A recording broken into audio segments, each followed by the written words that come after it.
en 27 países del mundo.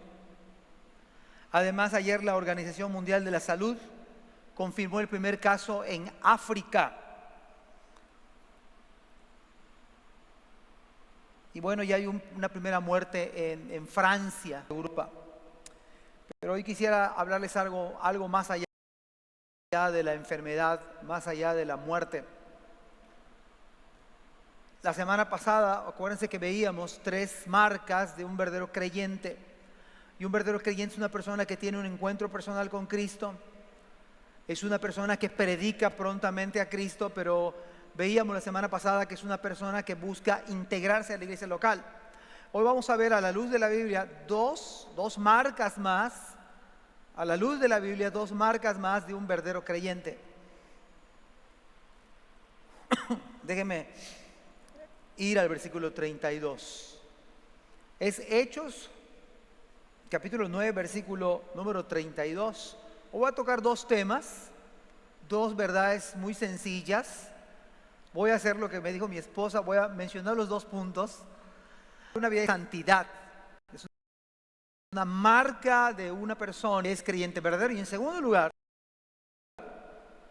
voy a hablar que un verdadero creyente es una vida llena de buenas obras y de generosidad. Son estas 5 marcas entonces que podríamos distinguir si una persona es creyente verdadero o no es creyente verdadero. Pero acá hay personas que están estudiando en el ramo que tiene que ver con la salud y no me van a dejar mentir.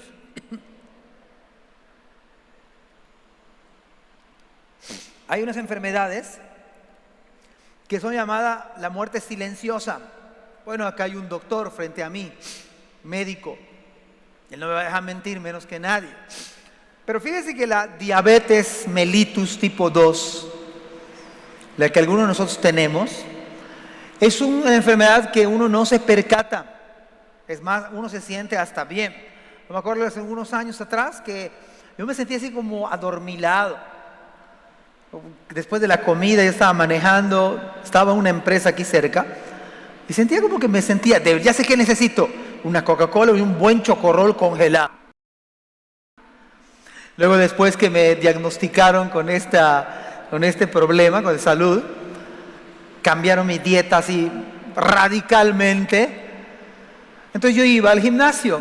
Digo, no, ya no puedo regresar al gimnasio porque después del gimnasio mi costumbre era, después así invariablemente hasta 1,5 litros de jugo de naranja con apio, perejil y nopal. Y según yo era la 8ª maravilla del mundo hasta que hace poquito, eso es algo prohibidísimo, es pura azúcar. Pero la diabetes mellitus no da ninguna, sobre todo cuando uno empieza a manejar arriba de 100, pues uno no se siente mal. Además le puedo decir, mire, ojalá yo me equivocare, suelo equivocarme. Gloria a Dios que no soy infalible. Pero seguramente aquí hay personas, quisiera que no. La mejor manera de que usted sepa es, digo, no terminando el servicio, que hermano, dice una consulta, pues no. A lo mejor le habla, un comercial para el hermano, le pide una consulta, le manda análisis y no va a haber pierde lo que los análisis digan. Aunque usted se sienta bien. Es que yo me siento bien, más tomo la coca y me siento hasta mejor. El otro detalle es problemas de lo que le llaman de manera coloquial hipertensión o presión alta, como le llamamos de manera coloquial. Es que sufro de presión alta, pero las personas que empieza a aparecer un problema de esa naturaleza es que no se siente mal y ya tiene disparos o picos, ¿no? Por eso cuando uno empieza en ese problema, el médico le dice, venga usted a determinada hora 5 veces a la semana para checar cómo está. Si se normaliza, puede ser una presión reactiva o no sé qué diga el médico, yo no soy médico, pero ya he hecho estos ejercicios en mi propia salud. Y entonces uno ya lo diagnostican como hipertenso, que a tomar pastillas y ya queda uno, gracias a Dios, controlado. Y así debe de ser. Es que Dios me llame sanó, no voy a tomar pastillas. Eso no es bíblico. Suena bonito, ¿verdad? Hasta suena más espiritual. es que yo tengo fe en Dios que ya me va a sanar. Lo declaro. Declaro sanidad. Y si usted va a una que otra iglesia aquí cercana, le van a declarar, le declaro sano. Yo decía en la mañana, usted, bíblicamente usted puede declararlo, ¿sabe? Usted puede declarar en Hacienda. Usted haga su informe y declare en Hacienda. Si usted es empresario o si usted tiene ingresos arriba de no sé cuánto. Es la única manera bíblica de declarar, pero de que usted declare que alguien esté sano. Bueno, ¿qué dicen los análisis? ¿Qué dice la ciencia que Dios ha dejado? Pero ¿sabe cuál es la característica? Que usted tampoco se siente mal. Eso es lo interesante. Tanto uno como lo otro, generalmente ya cuando se le dispara arriba de rangos ya no normales, entonces usted siente mareo o cierta inestabilidad, o va muchas veces al baño. El primo de un amigo me lo contó. No, yo sé qué es esto. Y la otra, que es la glaucoma. Me decía el oftalmólogo, uno sabe que tiene glaucoma cuando empieza a ponerse el medicamento porque ese arde. Y ya sabe, ya tengo glaucoma. Pero tampoco tiene esta característica, uno no se siente mal, aunque el daño esté avanzando. El problema de la diabetes, el problema de la hipertensión, es que si usted no ve por su salud, le van a dañar los riñones y todo el organismo. Es algo terrible. Venas, arterias, la vista. Por eso es que como que son primos hermanos, ¿no? El que tiene diabetes, muy cerca está de ser hipertenso. Y el que tiene estas ambas, tiene que padecer casi problema de la vista. Bueno, pastor, eso está muy interesante, pero ¿qué del sermón? Allá vamos.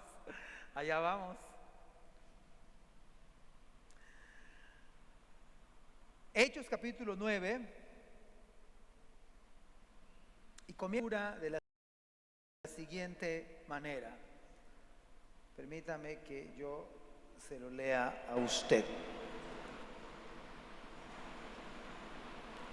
Este iPad no me reconoce porque no es mío, y así que,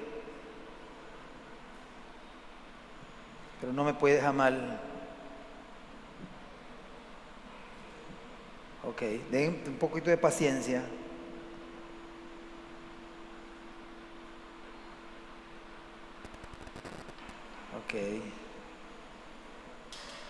Ok. Ya voy llegando. Nada mejor como el iPad personal.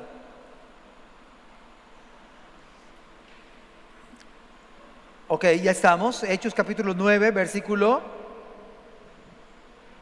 ¿Lo tiene en su Biblia? Chéquelo. Le estoy dando tiempo que lo busque en su Biblia, por eso me estoy tardando. Todo está preparado, no hay nada de casualidad. Así que vamos a ver dos marcas si una persona es creyente verdadero. En primer lugar, la Biblia enseña que un creyente verdadero es una persona que tiene una vida de santidad.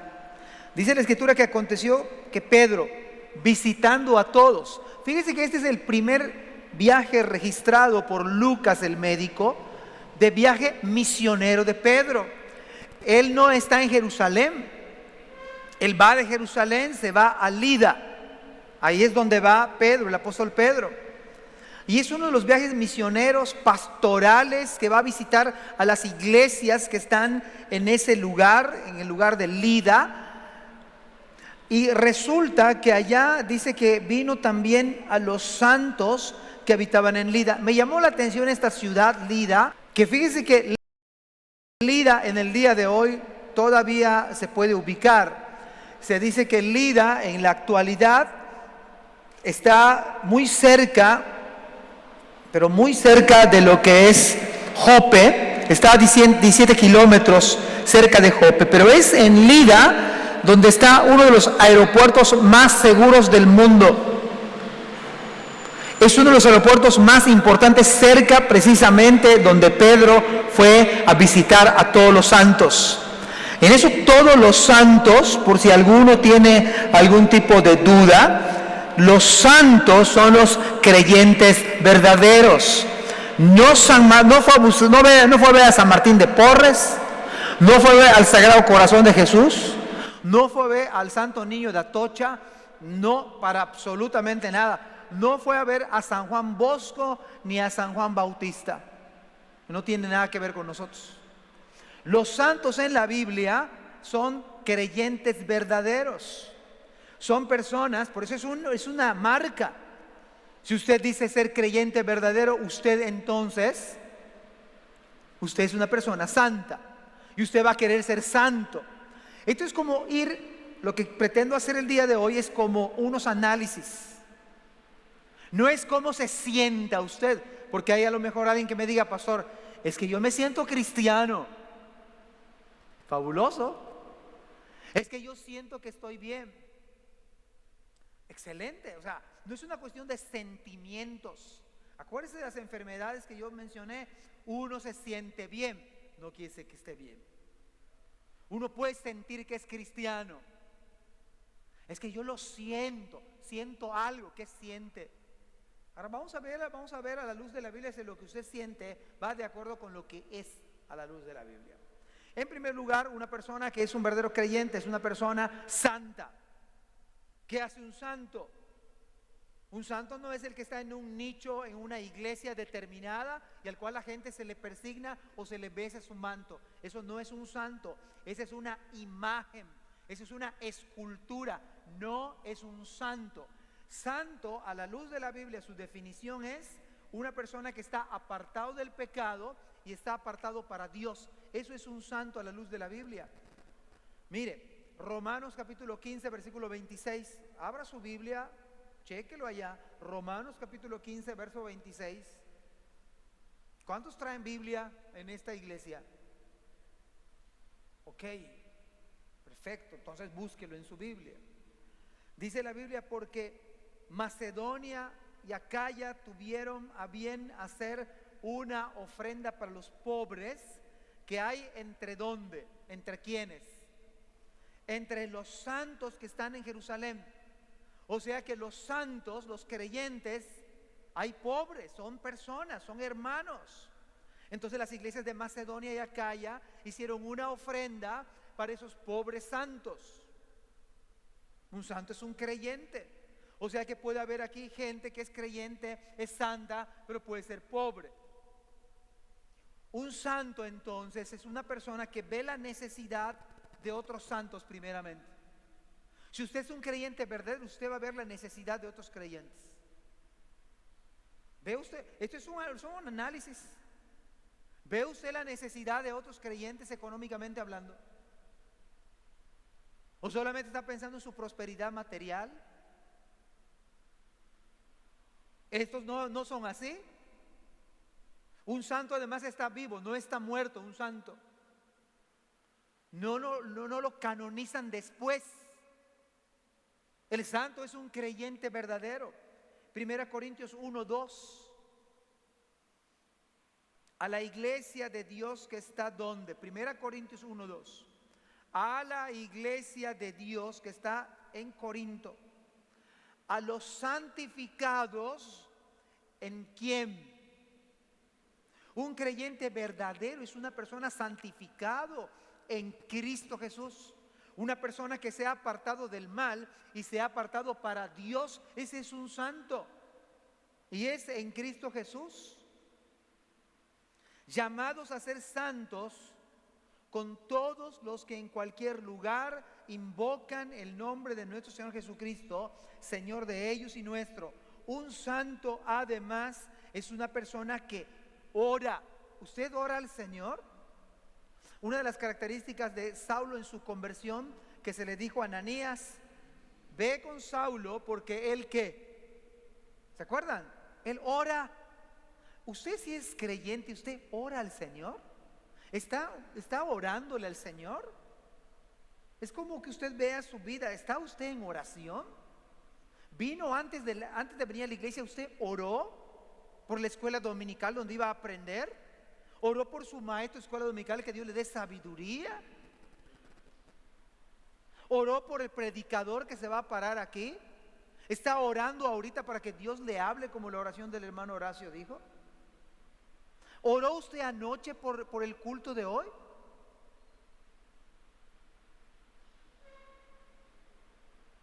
¿Sí me explico? Un creyente verdadero es una persona santa, una persona que ve necesidad a los pobres de la iglesia. Aquí no hay muchos pobres en la iglesia, por cierto, ¿eh? Por si usted está alzando la mano, sí, hermano, yo soy muy pobre, no veo muchos pobres. Quizá nuestra pobreza es a veces espiritual.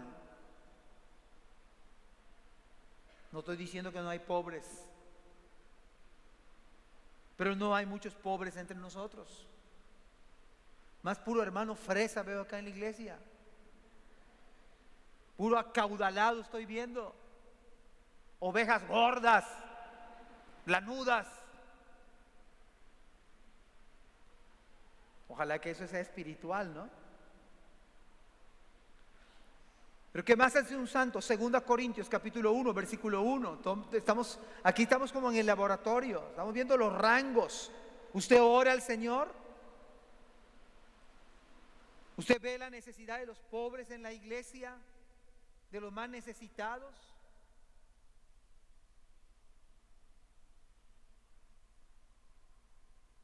Dice 2 Corintios 1:1, Pablo, apóstol de Jesucristo, por la voluntad de Dios, y el hermano Timoteo, a la iglesia, vea lo que dice, a la iglesia que está en Corinto, con todos los santos que están en Acaya. Un santo convive con otros santos. Un santo se reúne, se congrega, participa, es miembro de la iglesia. Lo voy a volver a leer. Dice Pablo, apóstol de Jesucristo, por la voluntad de Dios, y el hermano Timoteo, a la iglesia de Dios que está en Corinto. ¿Con quiénes? ¿Con algunos santos? Con los hermanos que a veces llegaban. Esto es anormal, hermanos queridos y amados. Es atípico que usted sea intermitente en sus cultos de su iglesia local. Pero se siente bien, eso es lo interesante. Es que, hermanos, eso, usted puede estar más grave que Eneas. ¿Sabe qué sería lo más grave? Que usted no se sienta mal con lo que usted está viviendo.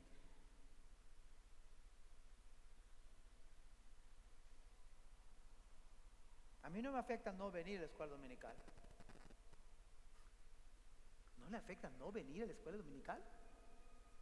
No, porque me toca descansar. Mi descanso es importante.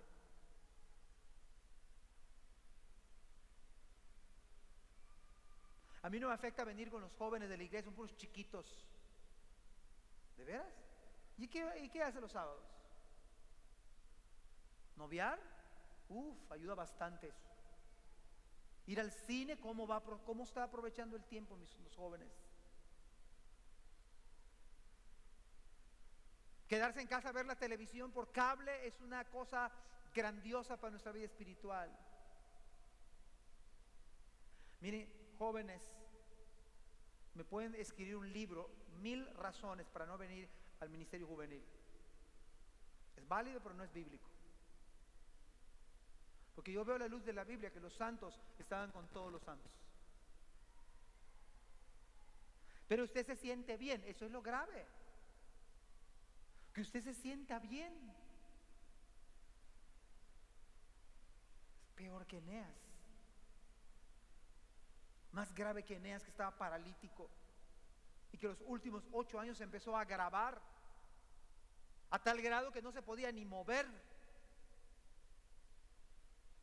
Pero ¿se siente usted bien? Es opcional venir a la iglesia, un culto, escuela dominical. Mire, si usted puede venir a la oración, si no está en su trabajo, no está estudiando, usted debe estar en su iglesia local. Y papás, déjenme decirle algo. Si sus hijos viven en su casa, no es opcional que vengan a su iglesia todas las actividades de la iglesia.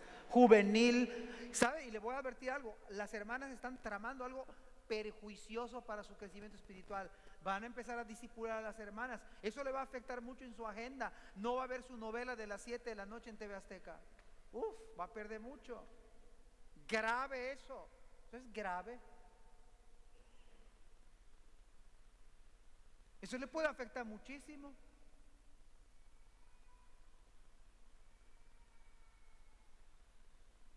Usted es creyente. Verdaderamente es creyente, porque un santo dice: con todos los santos que están en toda Acaya. La característica de la iglesia es una vida de santidad. No es que no tenga problemas usted, no es que no tenga luchas usted, pero la característica del Nuevo Testamento era la iglesia caminando juntos. Yo le decía, iba a hacer un paréntesis, es correcto. Papás, mientras sus hijos vivan en su casa, usted los ama, ¿verdad? Pobre, le va a afectar que yo lo levante. Si quieres, vas, te aviso, Señor Jesucristo. Entonces es grave de nosotros. Tenemos un liderazgo fuerte en la iglesia varonil, ¿verdad? Por eso necesitamos discipularnos. Les damos chance a nuestros hijos que si quieren venir a la iglesia, usted va a llorar con lágrimas de sangre, que yo me equivoque, cuando vea que sus hijos se pierdan, cuando vea que sus hijos no quieren nada con el Señor.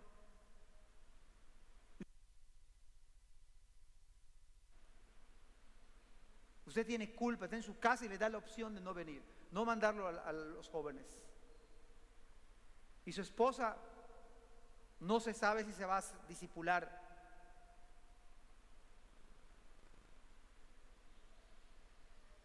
Es grave. Si yo pregunto, ¿cuánto les gusta una iglesia saludable? Me van a decir amén, ¿sí o no? No quieren una iglesia saludable. Yo quiero estar en una iglesia saludable.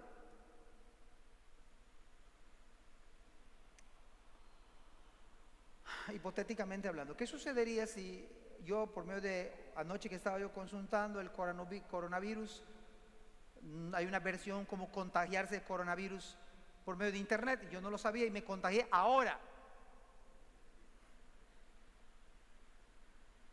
¿Qué pasaría si fuese cierto eso? Yo puedo entender que se vayan yendo poquito a poquito, ¿verdad? Porque si no es una cuarentena, todos acá, y hay 2 baños, ahí sería terrible en cuarentena. Estoy en cuarentena en el templo, solamente acecharíamos ahí por la ventana. Les digo algo más grave con el coronavirus tenemos. No se puede tener una iglesia saludable si estamos enfermos espirituales. Es más grave eso. Y nos debemos espantar por ciertas enfermedades. Claro. Pero la enfermedad espiritual es letal. Eso es más grave aún. ¿Cómo entonces está una iglesia saludable si los papás no pueden enseñar a sus hijos a estar en la iglesia? No tienen el liderazgo espiritual para decir, vas porque vas, no hay opción. Yo me maravillo que el domingo es opcional para todo el mundo. Si quieren, sus hijos vienen el domingo a la escuela dominical, y el sábado, si quieren, van a los jóvenes. Eso es increíble. Yo no dudo que la gente se enferma el domingo, pero hay muchos que todo les pasa el domingo, el día del Señor. Duele su muela, su uñero, todo. No voy a describir mal porque a mi esposa no le gusta que hable de uñeros. Ok, no lo digo. No lo dije, nomás mencioné. Todo nos pasa el domingo. Todo. Nos emociona más a ir de vacaciones. Eso nos emociona, híjole. ¿Cómo nos ayuda espiritualmente? Wow. Una de las grandes mentiras de Satanás es: tú no te involucres en la iglesia, te va a hacer mal. Sí. Date unas vacacioncitas, ve por ti, no te involucres tanto. Yo no veo eso a la luz de la Biblia, Y eso algunos de ustedes ya están tomando como estilo de vida. Les emociona ir más a Xcaret que estar en la iglesia el domingo.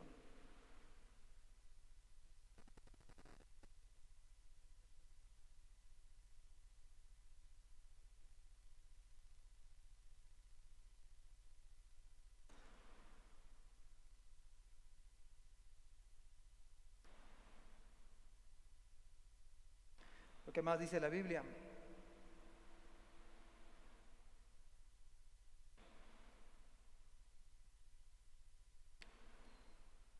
Pues la escritura dice y enseña que este iPad no es mío.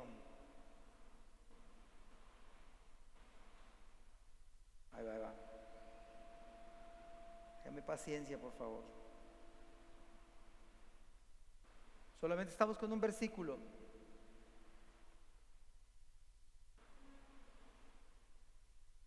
A ver, estoy cerca. Ahí está acá. Ya estoy. Ya. Vamos a hablar de dos marcas. El primero es una vida de santidad. Mire que dice 2 Corintios capítulo 13, versículo 13. Todos los santos os saludan. Todos los santos. Es una iglesia unida. Efesios 1, versículo 1, capítulo 1, versículo 1. Pablo, apóstol de Jesucristo, por la voluntad de Dios. Mire este texto bíblico. A los santos y fieles. Un santo es una persona fiel. Fiel al Señor. Usted no viene a la escuela dominical para agradarme a mí. Usted viene porque tiene necesidad de aprender del Señor.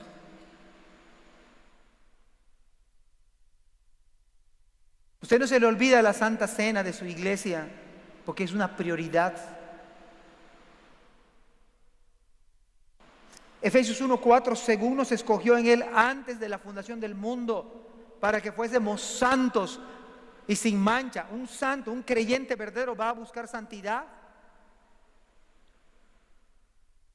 Mire, si usted se llega a hacer análisis mañana de glucosa y sale 300, usted va a seguir feliz, ¿no? Coma galletas, tome su coca. No. Y no me va a dejar mentir el doctor, pero inmediatamente tome metformina y ahora 3 galletas habaneras en todo el día. Jamón de pavo, terminas de cenar y peor, tu hambre se intensificó.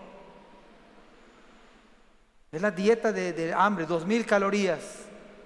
Comes y más hambre te da. No hay de otra. 1 hora de caminata diaria.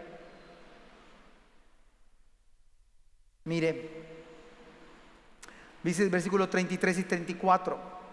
Santos entonces son creyentes verdaderos. ¿Cuántos santos hay aquí? Bueno, 2. Me parece perfecto. ¿Cuántos santos hay aquí verdaderamente? Así como dice la Biblia. Ora, son fieles, están reunidos, están en su iglesia local, participan en todas las actividades de su iglesia. Ellos son santos.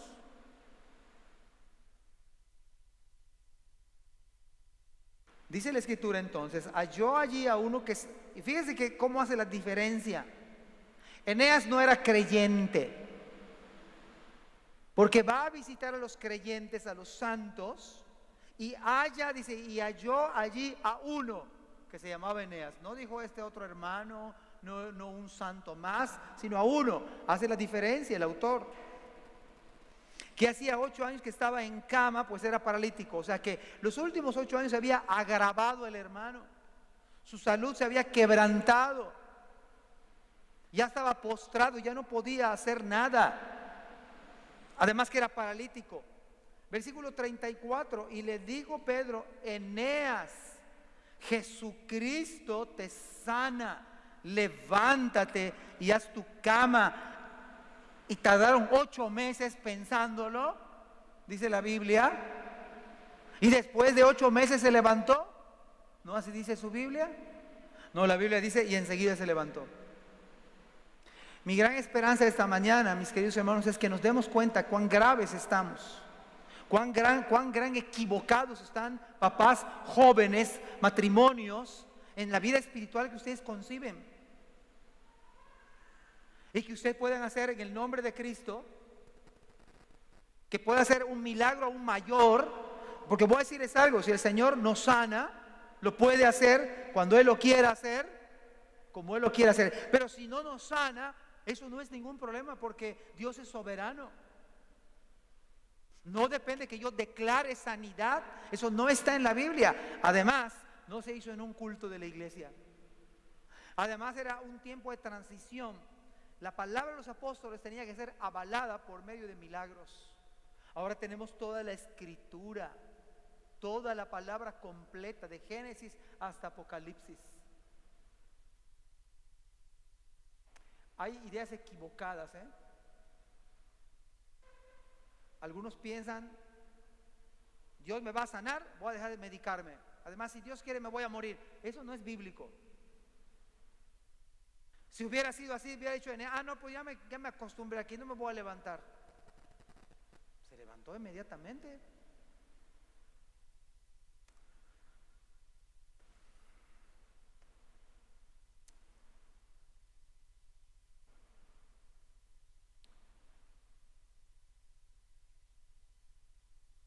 Versículo 35. A veces no leemos el versículo 35, nos quedamos asombrados como Pedro. Fíjese que Pedro ni siquiera oró. Él vino con una consigna de parte de Dios. De alguna manera Dios le reveló a Pedro acerca de Eneas sin conocerle. Le dijo, Eneas, ¿cómo dice el texto? Jesucristo te sana. No dijo yo te sano. Jesucristo. Además, los que hicieron milagros eran apóstoles y eran judíos, excepto Felipe, que no era apóstol, pero hizo uno que otro milagro. Pero de allá en fuera, en 19 siglos de historia de la iglesia, no vemos este tipo de milagros. Además, si alguien dice que tiene el don de la sanidad, me encantaría verlo en el Oram. Que vaya a la clínica Mérida, todas las clínicas de nuestra ciudad, y que sane a los enfermos. No se hizo en un culto de la iglesia, se hizo de una manera ordinaria en una visita pastoral.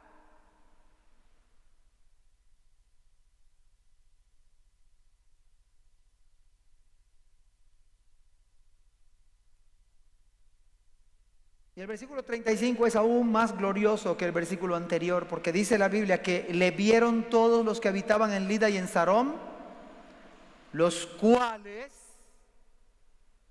¿qué pasó con ellos? Se convirtieron al Señor. No vemos acá que nadie veneró a Pedro, nadie se hincó ante Pedro, nadie le besó los pies a Pedro, ni las manos ni el anillo.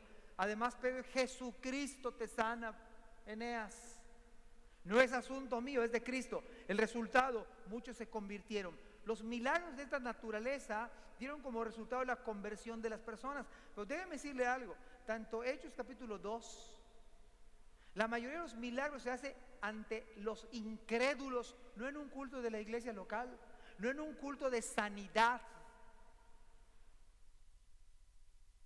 No hay cultos de sanidad, se hizo donde hay mucha gente, mayoría de inconversos.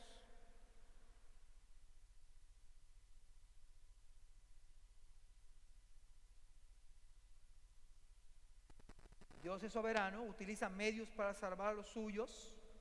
Un solo milagro, una sola muestra de la gloria de Dios, y el Señor hace que personas se conviertan por esta obra del Señor.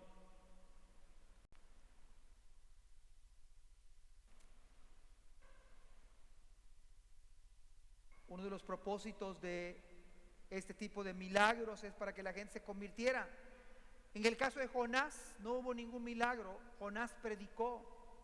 Jonás capítulo 3, 4, 5, un pequeño sermón, mínimo palabras, 7 palabras si quiere. Lo único que decía Pedro era, comenzó a Jonás a entrar por la ciudad camino de un día y predicaba diciendo, vea su predicación, de aquí a 40 días Nínive será destruida. Todo su sermón. ¿Y sabe qué sucedió? Los hombres de Nínive creyeron a Dios. Dios utiliza cualquier recurso para salvar a los suyos, ¿eh?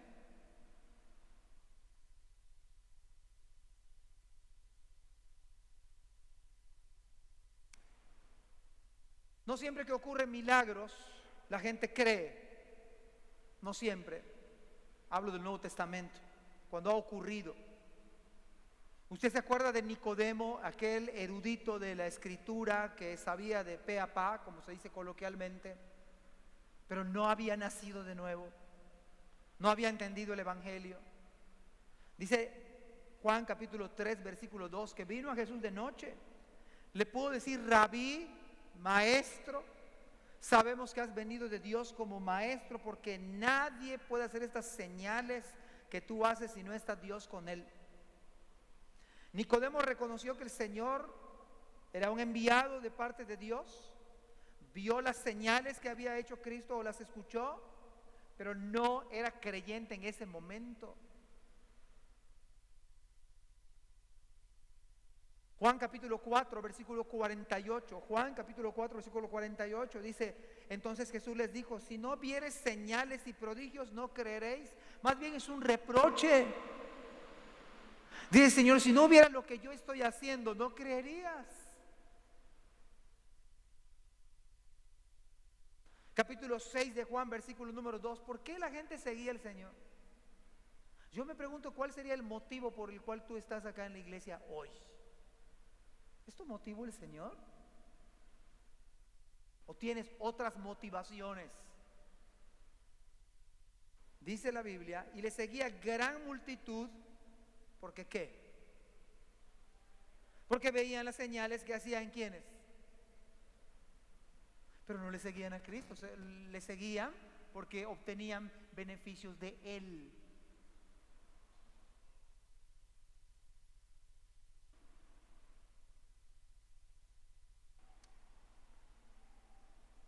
Y en el versículo 26 Jesús les respondió y les dice: de cierto os digo que me buscáis, no porque habéis visto las señales, sino porque, además de eso, porque comisteis el pan y os saciaste. ¿Sabe por qué grandes multitudes seguían al Señor? Porque querían que los sane y porque querían que les den de comer.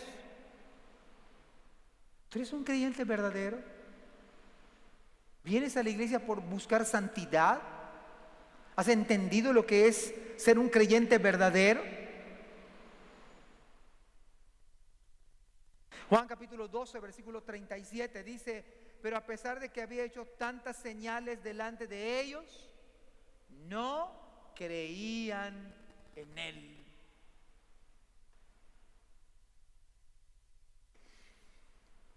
¿Qué podemos decir con eso? Que en el caso de Eneas, muchos creyeron, todos creyeron de los que estaban allá. Pero yo creo que en el día de hoy hay algo más grave, más terrible, más peligroso que la enfermedad de Eneas. La vida es muy vulnerable, mis queridos hermanos. Hoy yo estoy caminando, pero mañana no sé si ya no podré caminar, como los que estamos aquí. Yo solamente pensando en algunos de ustedes, hay muchas enfermedades en el día de hoy, ¿sí o no? Por doquier. Escuchamos que fulano está enfermo, que fulana está enferma, pero hay algo más grave que la enfermedad, porque de alguna manera la enfermedad también nos hace buscar a Dios. La enfermedad nos habla a nosotros, nos dice cuán vulnerables somos, nos dice que hay un omnipotente Dios. No necesariamente Dios te tiene que, no tiene por qué Dios sanarte. De hecho, la enfermedad es producto de la caída de Adán y Eva, es el resultado en cierta manera. Ahora, no significa que si alguien está enfermo, está en pecado, pero Dios no tiene que sanarte a ti. ¿Por qué? Solo porque un predicador, te declara sanidad. Pues ¿quién es el predicador? Hoy en día se vende esto, está a la vuelta de la esquina, en muchas iglesias se oferta: vamos a orar por los enfermos, le vamos a imponer las manos, y a la gente le encanta esto. Y no lo dudo que si yo hiciera lo mismo, estaría lleno la parte de arriba, estaría saturado acá y tendríamos hasta 3 cultos.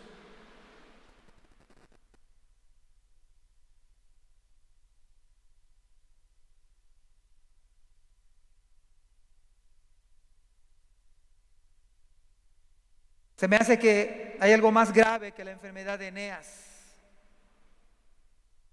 Porque si tú no eres santo, eso significa que no eres creyente. Acuérdense que ahí se hallaba Eneas. Estaba 8 años, que hacía 8 años que estaba en cama, era paralítico. Pero más grave que eso, en esta mañana pudiera ocurrir algo terrible, que hubiese una parálisis espiritual. Déjenme hacer esta pregunta, sobre todo a los jóvenes.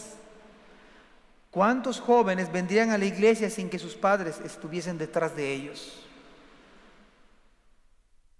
Me pregunto cuántos jóvenes vendrían si sus padres no les dijeran absolutamente nada. Yo me temo que una parte de los jóvenes de aquí hoy no vendrían a la iglesia.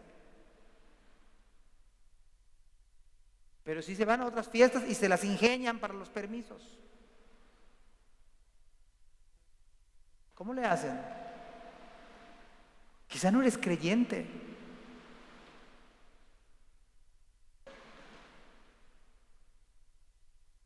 Es más grave que estar paralítico. Porque tú puedes caminar. ¿Sabe cuál es lo grave? Que algunos ya se acostumbraron a vivir. Eso yo lo veo grave. Algunos ya se acostumbraron a vivir así. No se dan cuenta, como en los casos de enfermedad que yo mencioné, hay otros más, otras enfermedades más graves. No se dan cuenta que su vida va de mal en peor. Esto no quiere decir que no vayas mañana a la universidad, porque ahí sí vas, y vas temprano. Ahí sí no fallan los padres en llevar a sus hijos, ¿verdad? Ahí no, cuidado. Mi hijo tiene que estar en la universidad. La vida está muy dura, pastor. Un profesionista. Y no estoy en contra de eso. Estoy a favor. Pero mucho me temo que papás de acá de la iglesia están más preocupados para que su hijo se haga un hombre de negocios y no un siervo de Dios. Que lo uno no está peleado con lo otro, Pero mucho me temo que uno está más preocupados, incluso matrimonios.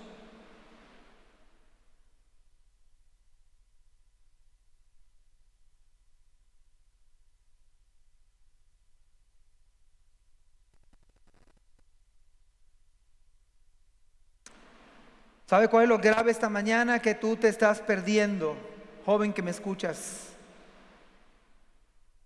Tú te estás perdiendo, no te das cuenta de la gravedad del asunto y tú vas a acabar en el mismo infierno si no eres creyente, si no temes a Dios, si no buscas a Dios de corazón. Y me puedes dar 1000 pretextos para no venir a la iglesia, para no venir a la escuela dominical, para no estar en el ministerio juvenil. Puedes decir tu tesis defendiendo 1000 razones para no estar con los jóvenes, porque son chiquitos.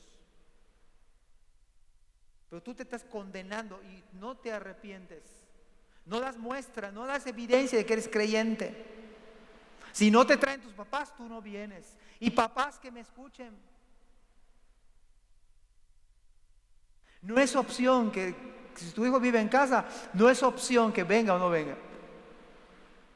¿No amas a tus hijos? ¿Por qué lo llevas a la universidad de la prepa? Pobre, ¿qué va a hacer de su vida? ¿Y qué es de su vida espiritual? ¿No es más miserable no tener al Señor? ¿No acaso creemos en un infierno verdadero? Donde el gusano no muere y el fuego nunca se apaga. Y parece ser que no estamos procurando que nuestros hijos se salven.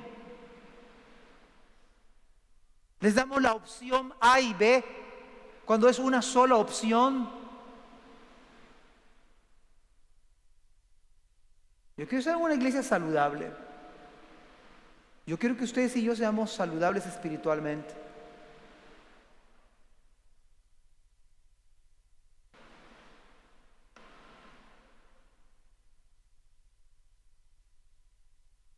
La enfermedad espiritual es peor que la física. Y parece que todo marcha bien. Te sientes bien. Consideras que estás bien. Alguien me puede decir, pastor, yo estoy bien. No estás bien. Los análisis espirituales no dicen eso.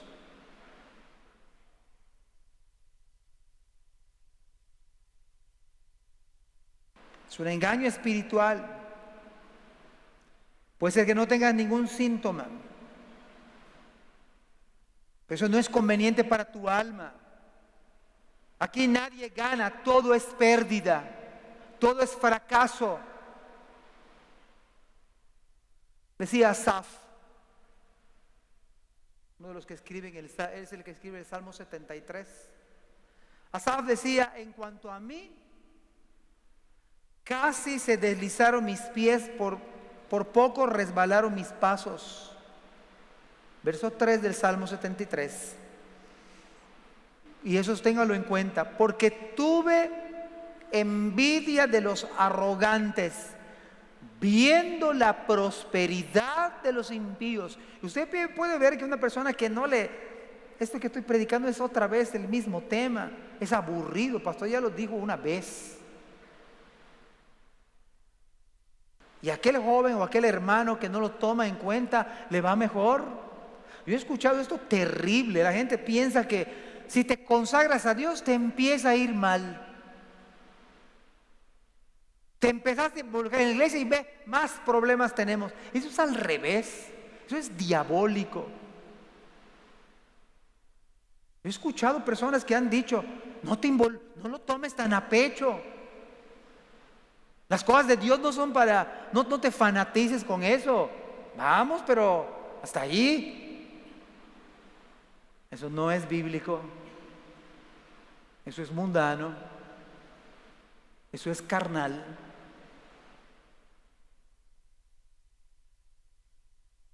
Y dice Asaf que tuvo envidia por ver los arrogantes, porque dice: ellos prosperan, están mal y les va bien. No tienen congojas por su muerte, pues su vigor está entero. No pasan trabajos como los otros mortales, ni son azotados como los demás hombres. Y sigue hablando Asaf hasta que en el versículo 17 dice: hasta que entrando en el santuario de Dios, comprendí el fin de ellos. Ojalá que el Espíritu Santo haga comprender cuán mal está la vida espiritual de algunos jóvenes, papás, solteros. No es posible estar al margen de la iglesia. Dime 1000 razones. Usted debe servir en su iglesia local, debe ser miembro de la iglesia, debe bautizarse, debe buscar la santidad, debe orar, debe estar en la escuela dominical, debe estar en el ministerio juvenil, debe estar en discipulado de mujeres, debe estar en un grupo pequeño. ¿O le va a perjudicar grandemente eso? Yo no veo eso en la Biblia. Cheque Hechos capítulo 1, versículo 14, 15 en adelante. Dice la Biblia que estaban las mujeres juntamente con los varones en oración, toda la iglesia. Dice Hechos 2:41, y perseveraban. Dice: los que recibieron su palabra fueron bautizados y se añadieron aquel día como 3000 personas a los 120 de Hechos 1. Y perseveraban en la doctrina de los apóstoles, en la comunión unos con otros, en el partimiento del pan, que es la Santa Cena, y en las oraciones. Toda la iglesia. Usted es parte de la iglesia, no visita. O hay enfermedad en su vida más grave que la de Eneas. En segundo lugar, un creyente verdadero es una persona que tiene una vida de santidad. Pero en segundo lugar, un creyente verdadero es una persona que tiene una vida de buenas obras y de generosidad. Vea el versículo 36 al 39, es impactante, porque acaba de detallar cómo es un creyente verdadero. Había entonces en Jope, ¿qué aparece ahí? Una discípula, una hermana que era creyente verdadera, que seguía a Cristo. ¿Cómo se llamaba esa hermana? Tabita, que traducido quiere decir, por cierto, yo investigué, que la palabra Dorcas significa gacela, eso significa, y Tabita igual. Fíjese que el nombre científico para ese tipo de gacela, ¿sabe cómo se llama? Gacela Dorcas. Es muy bonito eso. Pero dice la Biblia Esta abundaba en ¿qué? Buenas obras y ¿qué más? Y aconteció que en aquellos días, ¿qué le pasó a la hermana? Era una hermana. ¿Dónde están los que sanaban? Nadie la sanó. Se murió. Después de lavada, era una costumbre de lavar a los muertos, una costumbre hebrea, para sepultarla. La pusieron en una sala, se cree que la parte del aposento de arriba. Y como Lida estaba cerca de Jope, estamos hablando de 17 kilómetros, que dicen los comentaristas que tardó más o menos 3 horas en llegar Pedro. Acuérdense que estaba con Eneas, lo mandan a buscar a Eneas. Le enviaron 2 hombres a rogarle: no tardes en venir a nosotros. El clima de él es cálido como el nuestro, de tal manera que el muerto lo tenían que enterrar el mismo día, no podían esperar tanto. Por eso la demanda: que venga pronto Pedro. Levantándose entonces Pedro fue con ellos, y cuando llegó le llevaron a la sala donde le rodearon. ¿Quiénes le rodearon? Todas las viudas, llorando y mostrando las túnicas y los vestidos que Dorcas hacía cuando estaba con ellas.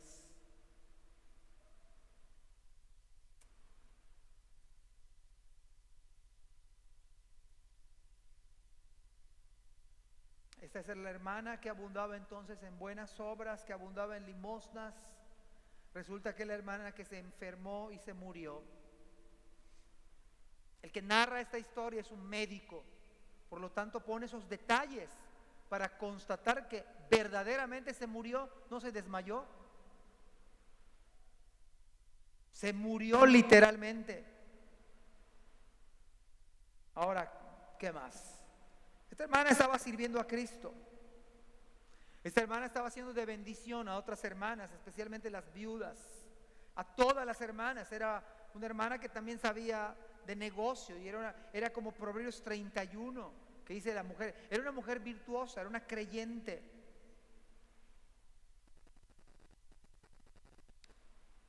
En otras palabras, era una hermana que era de gran bendición en la iglesia. Por lo tanto, si usted es creyente verdadero, usted debe tener esta misma característica.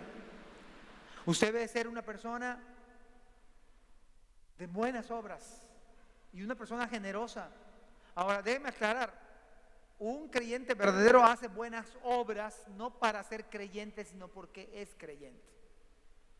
No se hacen buenas obras para ganar la gloria, sino porque ya me salvó Cristo. Por eso hago buenas obras. Por eso Dorcas, Tabita, hacía buenas obras. Ahora, la pregunta en esta mañana: ¿qué está usted haciendo en su iglesia?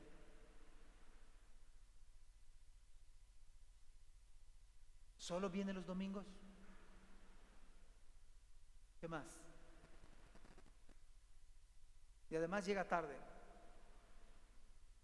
Pero mañana en la oficina es temprano. En la escuela, si es pagada, 15 minutos, ya no puede entrar el chiquito. ¿Cómo le hacemos? ¿Por qué en la iglesia? ¿Por qué?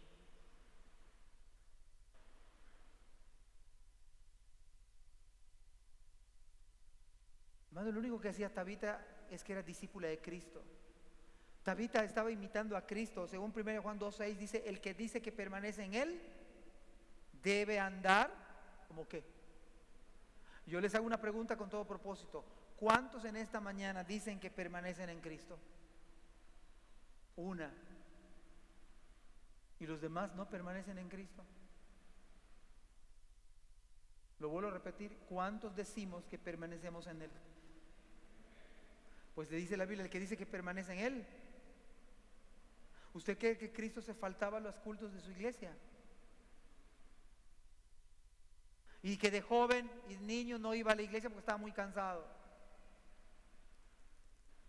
La sinagoga, ¿usted cree que eso hacía Cristo? Y que José y María le daban: si quieres vas. ya te avisé. Uf, el liderazgo de José, envidiable, ¿no? Ejemplar, digno de imitar. Ya te avisé, Jesús, si quieres vas. No, la Biblia dice que él crecía en estatura, en gracia.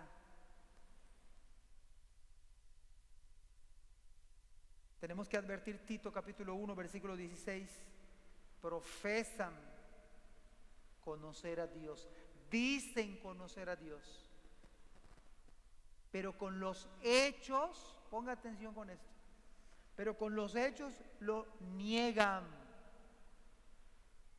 O sea que quiere decir que hay profesantes y hay creyentes verdaderos. Un creyente verdadero es una persona que busca la santidad, es una persona que abunda en buenas obras. Usted tiene que leer ahorita que termine el culto en su casa, lo voy a de tarea, leer todo Tito, no un versículo, no tiene muchos capítulos,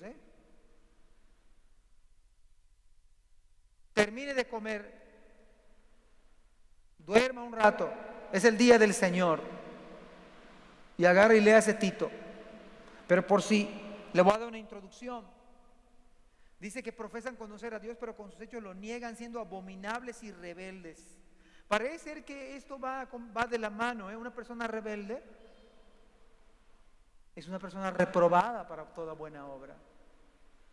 No se involucra en su iglesia, que dice que es miembro. Soy miembro de la iglesia. ¿Dónde estás?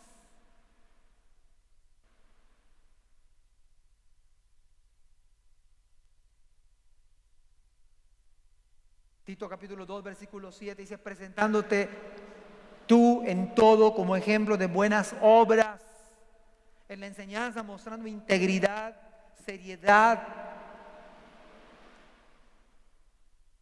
Tito capítulo 2, versículo 14, quien se dio a sí mismo por nosotros para redimirnos de toda iniquidad y purificar para sí un pueblo propio. ¿Y cómo va a ser el pueblo? Celoso de buenas obras. O sea que usted y yo debemos ser un pueblo, una iglesia celosa de buenas obras.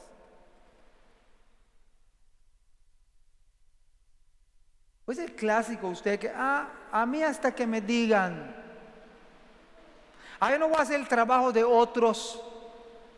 No, hombre, qué celo. Uf, qué celosos somos de buenas obras. No tengo el cargo.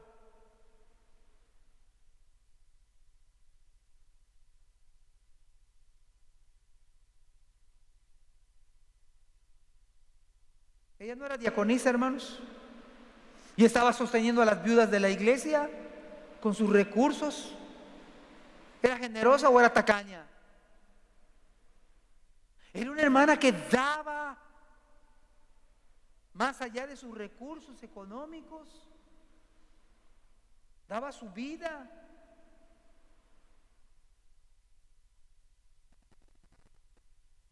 El peor pecado que yo he escuchado de personas que profesan piedad, como dije hace un rato, es que uno no debe estar involucrado tanto en su iglesia. Dedícale mucho tiempo a tu esposa, a tu esposo, a tus hijos. Sí, es correcto, eso es bíblico. Pero y que no te desconectes de tu iglesia. Pueden estar haciendo ídolos de su esposa, ídolos de sus hijos. Todo es congruente. Una persona santa, una persona que teme a Dios, va a atender mejor a su esposa, va a atender mejor a sus hijos, va a estar sirviendo en la iglesia local. Tito capítulo 3, versículo 1 dice, recuérdales que se sujeten a los gobernantes y autoridades, que obedezcan, que estén dispuestos.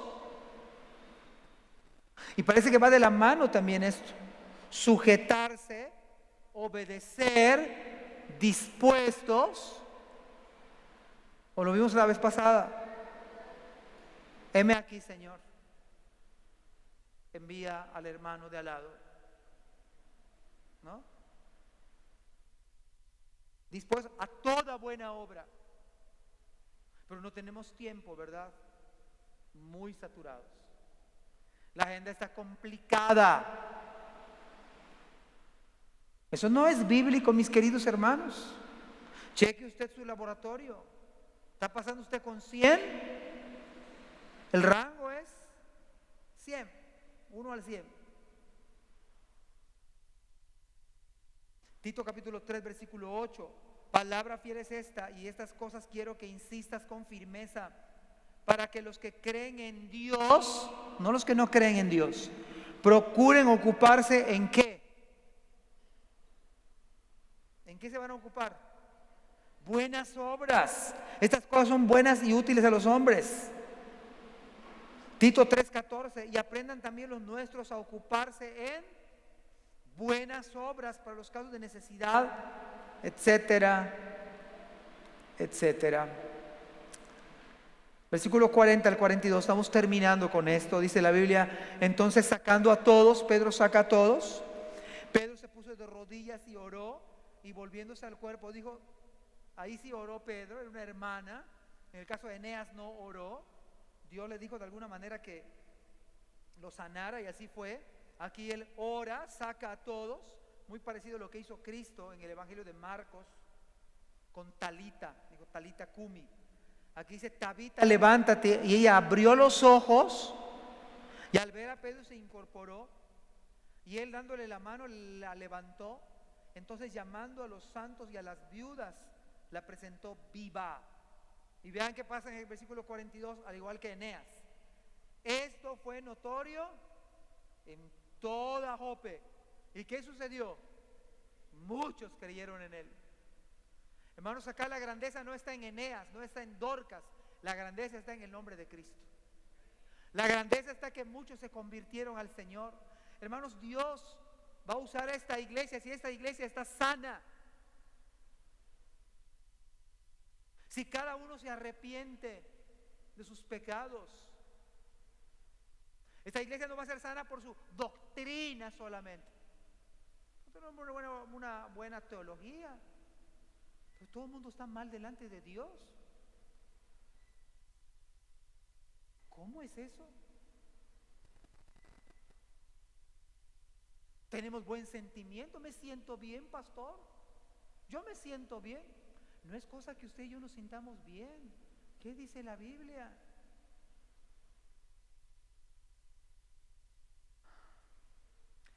Yo me pregunto esta mañana, y usted debe preguntarse, si cada uno de nosotros, si usted se muriera este día, no lo deseo, póngame a mí, mejor que se muera este pastor, está bien. Si yo me muriera este día, habría café en una funeraria, gratis, galletas de globitos que me gustan, pero no los puedo comer. Ustedes lo van a disfrutar. ¿Será que la gente va a llorar por mí? Porque estoy sembrado como pastor, buenas obras. Pero si usted se muere, la gente le va a llorar porque le va a extrañar, o porque usted impactó en su iglesia. No para sobresalir, porque usted tuvo a Cristo y porque Él es su Salvador. Usted le entregó su vida, le entregó sus talentos y lo ha puesto al servicio de los hermanos de la iglesia local. Y por esa manera de entrega de usted, porque es un discípulo como Tabita, usted sirvió, estuvo discipulando, estuvo con los jóvenes, estuvo con la femenil, estuvo en la escuela dominical, estuvo tratando de hacer lo más que puede. ¿Le van a llorar en esta iglesia por ello? ¿O solo le vamos a llorar por sentimientos? Tabita no le lloraron por sentimientos. Tabita había marcado, porque era una discípula verdadera.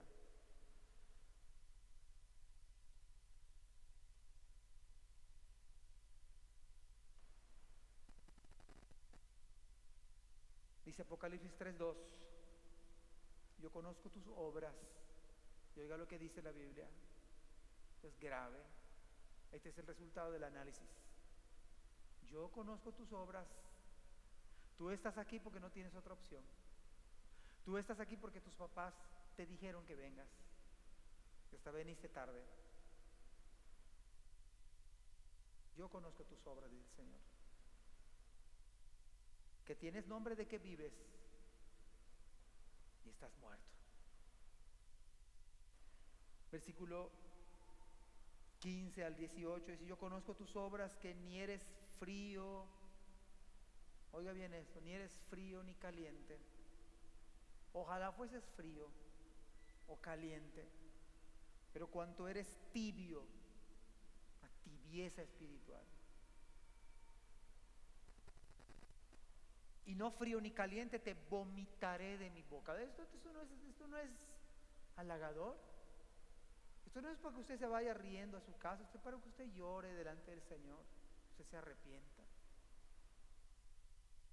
Porque tú dices: yo soy rico y me he enriquecido y de ninguna cosa tengo necesidad. Eso sería lo más grave en esta mañana, que usted se siga sintiendo bien.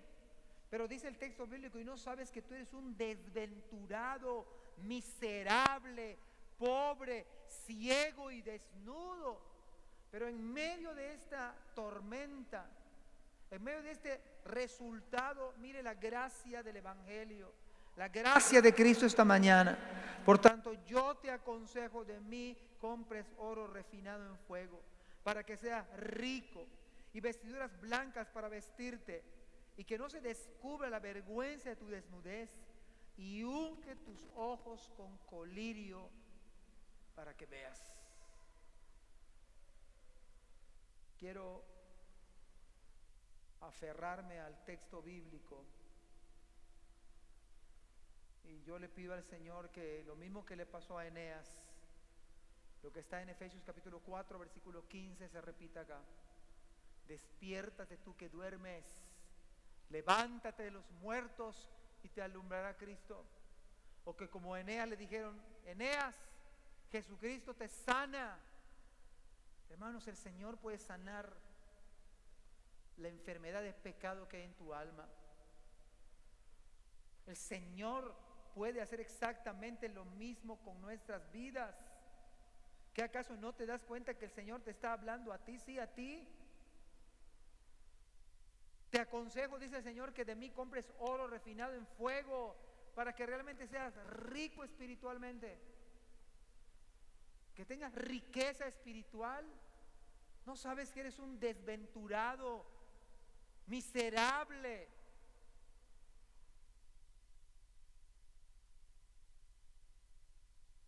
Pobre, ciego y desnudo. Yo te aconsejo, dice el Señor, compra oro, vestiduras blancas para vestirte, que no se descubra la vergüenza de tu desnudez, y unge tus ojos con colirio para que veas. Oh, le pido al Espíritu Santo que haga eso esta mañana, que te dieras cuenta de cuán miserable es tu vida. Joven, papá, mamá, hermano, no puede ser que sigamos así. ¿Quieres estar en una iglesia sana? Yo quiero estar en una iglesia sana. Pues tienes que ver tu vida espiritual. Nos alarmamos del coronavirus, ¿verdad? Pero esto es más alarmante. Más alarmante que estar paralítico. Más trágico que morir. Pidamos al Señor su misericordia esta mañana.